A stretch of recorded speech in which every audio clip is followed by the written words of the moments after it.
আগামীকাল তো শ্রাবণ মাসের প্রথম সোমবার, আর এই মাসের প্রতি সোমবার বাবা ভোলেনাথের পূজা সবাই আমরা কম বেশি করে থাকি। আর আমি আসছিলাম মাধব মোড়ে কালকে পুজোর জন্য যা যা উপকরণ লাগবে সব নিয়ে। দেখো রাস্তা দুপাশে লাইন ধরে পুরো দোকান বসেছিল। ধুতরা ফুল, আকন্দ ফুলের মালা, বেল, কাটা ফল, যেটাকে তোমরা অনেকে ধুতরা ফল বলো, বেল পাতা, এগুলো অনেক কিছু ছিল।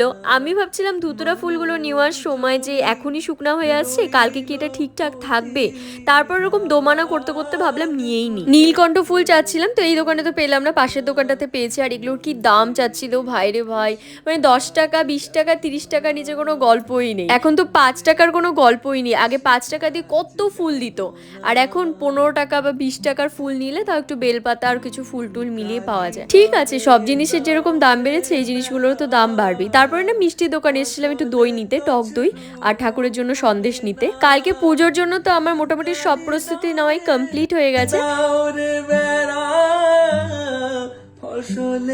পরের দিন সকালবেলা আমি মার হাতে হাতে একটু আগিয়ে দিয়ে কাজটা গুছিয়ে দিয়ে আমি ঠাকুর ঘরে চলে এসেছিলাম, কারণ আমি নির্জলা উপাস ছিলাম। আমি পুজো দেওয়ার পরে তবেই কিছু খাবো। অনেকে তো শ্রাবণ মাসের প্রথম দিনই সবুজ চুড়ি পরে নেয়, আর আমার কেন জানি না প্রত্যেকবার এটাই দেখে আসছি, শ্রাবণ মাসের সোমবার করেই সবুজ চুড়ি পরা হয়। ঠাকুর ঘরে এসে আমি প্রথম পুজোর উপকরণগুলো গুছিয়ে নিয়েছিলাম। আর এখানে পঞ্চামৃত বানাচ্ছিলাম দুধ, মধু, ঘি, শর্করা, টক দই দিয়ে। চলো চন্দনটা তো বাড়তে থাকে, এইদিকে তোমাদের সাথে শেয়ার করি শ্রাবণ মাসে সবুজ চুড়ি পরার কারণ কি। পুরাণ মতে শ্রাবণ মাস হলো দেবাদিদেব মহাদেবের জন্ম মাস, আর সবুজ রং দেবাদিদেব মহাদেবের ভীষণ পছন্দের রং। ভোলে বাবাকে প্রসন্ন করা এবং নিজের মনের ইচ্ছেগুলোকে পূরণ করার জন্য শ্রাবণ মাসে মহিলারা বা মেয়েরা সবুজ চুড়ি পরেন বলে জানা যায়। আর শ্রাবণ মাসে সবুজ চুড়ি পরলে কিন্তু মনে অনেক পজিটিভিটি কাজ করে, যার ফলে যে কোনো কাজে উৎসাহ পাওয়া যায়। আমি যতটুকু জানি আমি আমার মতন করে তোমাদের সাথে শেয়ার করলাম। তোমরা শ্রাবণ মাসটা কিভাবে পালন করছো প্রথম সোমবার, এবং সবুজ চুড়ি পরেছো কিনা আমাকে কিন্তু অবশ্যই কমেন্ট বক্সে কমেন্ট করে জানিও। প্রথমে আমি বাবাকে পঞ্চামৃত দিয়ে অভিষেক করিয়ে তারপর জল দিয়ে অভিষেক করাই, এবং লাস্টে আমি একটা বেল দিই। গোটা ফল দিতে হয়, তাই আমি গোটা ফল দিয়েছিলাম। বাবাকে সুন্দর করে চন্দন পরিয়ে বেলপাতা, সাদা ফুল, আকন্দ ফুলের মালা পরিয়ে দিই। ধুতরা ফুল, নীলকণ্ঠ ফুল, ধুতরা ফল, একটা গোটা ফল হিসাবে আমি বাবাকে বেল অর্পণ করি।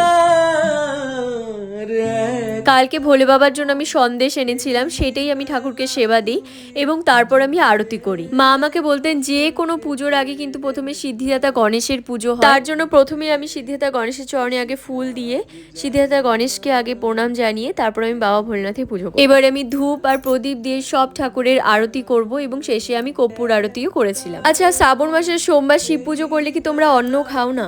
আসলে আমি কখনোই ফল বা দুধ সাবু খেয়ে থাকিনি।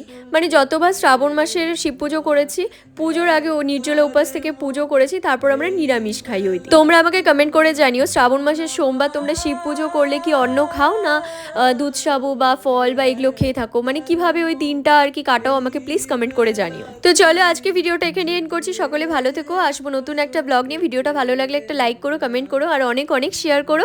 ইউটিউব থেকে দেখে থাকলে চ্যানেলটা সাবস্ক্রাইব করে দিও, ফেসবুক থেকে দেখে থাকলে পেজটা ফলো করে দিও। আর কেউ কমেন্ট করতে ভুলো না। হর হর মহাদেব। আজকের মতো টাটা।